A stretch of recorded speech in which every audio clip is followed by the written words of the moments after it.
Bueno, arrancamos este segundo bloque con una nota que queríamos hacer hace tiempo porque ha sido, me parece, una de las grandes novedades tecnológicas y alimenticias de los últimos días. Todo el mundo está hablando de esto, Coti. Sí, ¿a vos te gustaría probar Sí, hoy, un hoy bife impreso en impresora 3D y vegano y además. vegano? Hoy estuvimos discutiendo en la redacción y yo me ¿Quién muero lo de ganas. probaría? Te digo que hay varios que se anotaron. Algunos dijeron, no, no sé, pero me parece que hay que ir con quien lo creó o que imprimió ese bife. Y aparte la incertidumbre que nos causa, sobre todo aquí a ver en Argentina, esta idea de lo vamos a comparar con el bife, con la Sí. carne ¿Y argentina cómo se también. hace con una impresora 3D? Bueno, son muchas cosas que hay que Muchas empezar a consultar, preguntas. ¿no? ¿Saludamos? Saludamos a Giuseppe Schionti, experto en ingeniería biomédica y fundador de Novamit, y nos vamos hacia Barcelona. Buenas tardes, por aquí. Giuseppe, ¿cómo estás? Bienvenido. Hola, buenas tardes, ¿cómo estáis? Muy Bien, bien. muy bien, gracias por atendernos. Y ahora primera consulta que tiene que ver con esta noticia mundial, que es el emprendimiento de ustedes y lo que has hecho. ¿Cómo hicieron o cuál es la técnica para imprimir un bife, un pedazo de carne, una costeleta, como la llamamos nosotros, de distintas formas que tienen ustedes?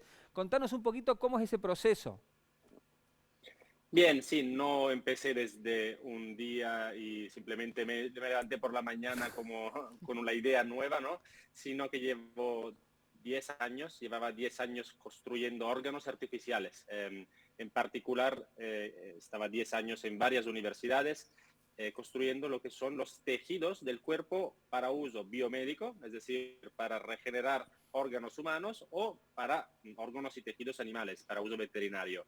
Y un día pensé que había llegado a utilizar una técnica llamada bioimpresión de una manera bastante avanzada, en el sentido de conseguir tener una textura realmente realista, ¿no? Que de verdad se parecía a diferentes tejidos de los animales y al mismo tiempo conseguía hacerlo con ingredientes naturales, comestibles y además vegetales, o sea, de origen vegetal.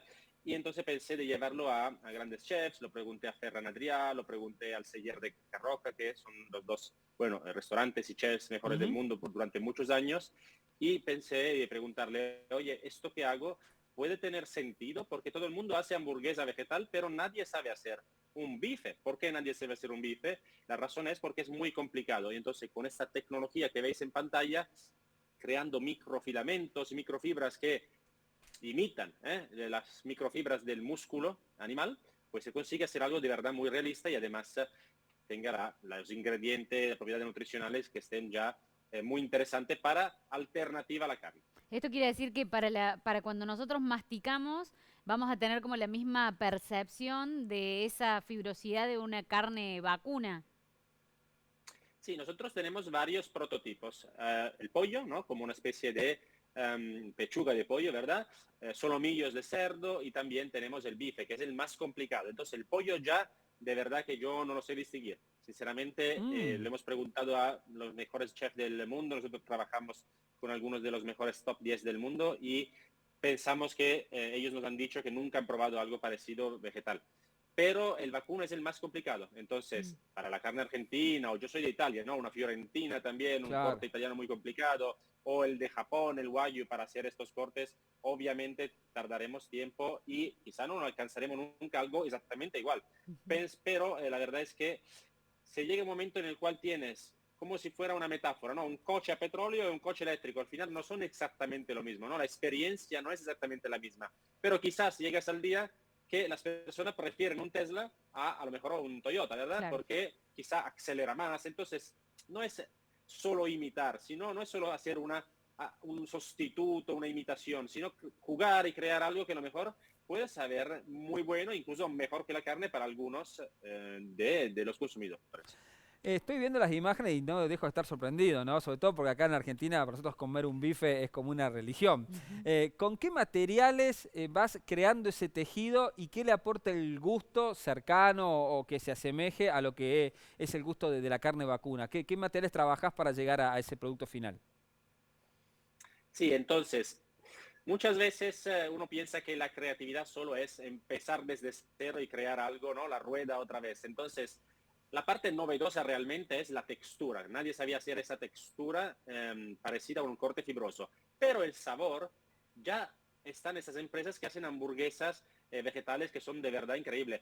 No llega todavía ni a Europa ni a Argentina el Impossible Burger, que es de la empresa Impossible Foods, que está valorada ahora en 7 billones, o sea, 7 mil millones de dólares casi. Ujú. Estas tienen un sabor de verdad indistinguible a carne de vacuno, pero en formato hamburguesa. Entonces nosotros lo que hemos hecho es empezar desde qué hacen los mejores del mundo. Y lo que hacemos es agua, obviamente, el ingrediente principal, como en la carne, ¿verdad? Un 60-70%, como en el músculo de un animal. El resto es la proteína. Normalmente usamos un 20-30% según el corte de proteína de guisante amarillo, que es una proteína que preferimos a la soja y al trigo de gluten, porque la soja está asociada en algunas personas, saben que, monocultivo, Ujú. asociado a la deforestación, etcétera. Y el trigo de gluten, digamos el gluten, en muchas personas que son celíacas o no les gusta el gluten. Y esta guisante amarillo, digamos, es nuestra fuente proteica normalmente la que usamos principal. Después usamos aceites, ¿verdad? Tenemos varios tipos, pero normalmente una base neutra se hace con aceite de girasol, mientras lo normal para tener una imitación de hamburguesa se usa mucho aceite de coco, pero en algunos médicos predicen que no es tan bueno para el corazón, etcétera. Entonces nosotros de base usamos aceite de girasol. Y también usamos fibras de las algas, porque pensamos que el futuro en la dieta occidental, ¿no? Comemos demasiado de algunos ingredientes, mucha proteína, mucho hierro, Ujú. y comemos menos de algunas cosas que son muy importantes y que deberíamos comer más, como las fibras. Y si Ujú. además lo hacemos de las algas, podemos usar ingredientes del futuro donde no necesitamos usar tantas tierras del planeta para la ganadería y la agricultura, sino intentar utilizar también de forma sostenible parte del océano. Por ejemplo, os doy un dato, el 77%, es decir, el 80% de todas las tierras arables del planeta Tierra, es decir, como si fuera en un mapa mundi, todo Norte y Suramérica, Ujú. punto, y Centroamérica es la tierra que usamos para la ganadería, no solo para, obviamente, para dar espacio para las vacas, sino también para la comida, para los animales que requiere de muchísima tierra. Entonces, yo soy ingeniero y a nivel ingenierístico y también para las grandes empresas no tiene sentido en términos de lo que se llama eficiencia, o sea, en términos de energía. Se necesita demasiada energía, Ujú. tanta tierra, el 80%, pero a la hora de la verdad, ¿sabéis cuántas calorías de la dieta humana vienen de la ganadería? Solo el 18%. O sea, Sí. usamos el 80%, ¿verdad? De la Sí. tierra para solo menos del 20% de las calorías. Esto no es sostenible porque ahora China quiere comer más proteínas, India quiere comer más proteínas, son miles de millones de personas y se necesitaba una manera inteligente de usar los recursos naturales sin destruir la Amazonas, sin destruir Ujú. el Borneo, porque estas son bosques tropicales milenarios que no es que de un día para otro decidimos parar la deforestación, se regeneran. Esto no se regenera, se necesita otros miles de años. Es un Giuseppe, desastre para lo que se llama la biodiversidad. claramente, por cómo venís explicando, entendemos que es un producto mucho más sustentable de lo que estamos construyendo en nuestra Pienso dieta en la actual, cuestión ¿no? del metano también, ¿no? Que se está hablando mucho Claro, por también. ejemplo, La esto combu- ayudaría y va a favor de toda la idea de cuidar y prevenir el cambio climático en el que estamos inmersos, ¿no? Pero también pensando en la parte saludable, ¿cómo es este producto para nuestra salud? Que es un producto basado en, vos explicaste un poco todo, pero ¿cómo sería para nuestra salud? ¿Afecta, es positiva o negativamente? Sí, entonces yo soy científico y entonces intento ser siempre objetivo, ¿no? Yo tengo startup, pero yo soy científico de origen. Entonces voy a decir algunos datos para intentar que cada uno busque, ¿no? Y intenta explicar cuál es la diferencia. Es diferente para lo que se llama el microbioma, o sea, para el intestino, y es diferente para las hormonas y los metabolitos, comer carne de origen animal y carne de origen vegetal, o sea, una alternativa a la carne. No es Ujú. igual. Además, no es, digamos, es mejor comer verduras, legumbres y fruta a carne o alternativas a la carne.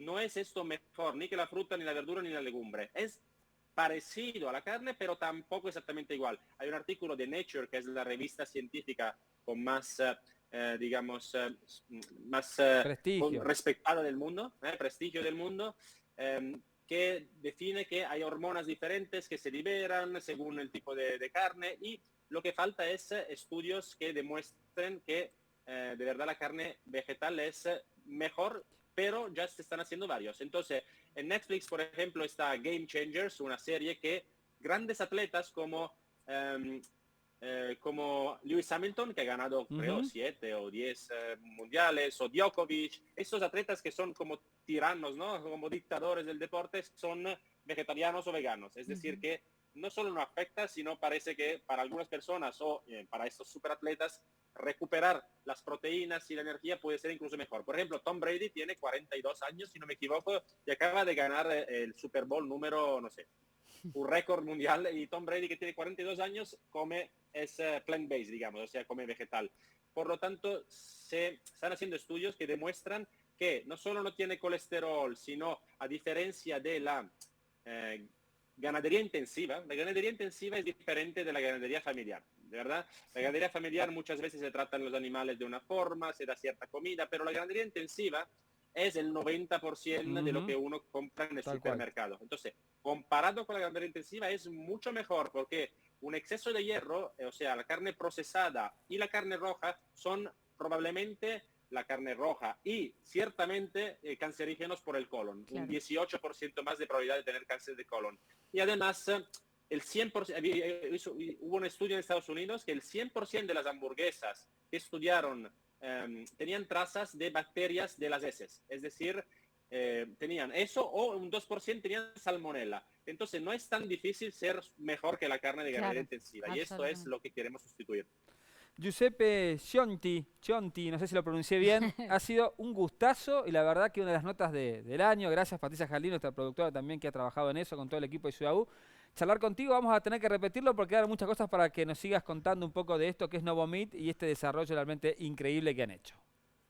Gracias, hasta la próxima. Gracias, Giuseppe. Bueno, muy interesante, ¿no? Y seguir minuto a minuto. Veníamos hablando hace tiempo ya, ¿no? De las construcciones en 3D, de los medicamentos, de los órganos que ayudan medicinalmente. Pero bueno, ya pasamos a la parte alimenticia. Sí, alimentos 3D. Dicen que el kilo de esta carne va a estar saliendo como 20.000 pesos, ¿no? Que va a estar salado. Obviamente.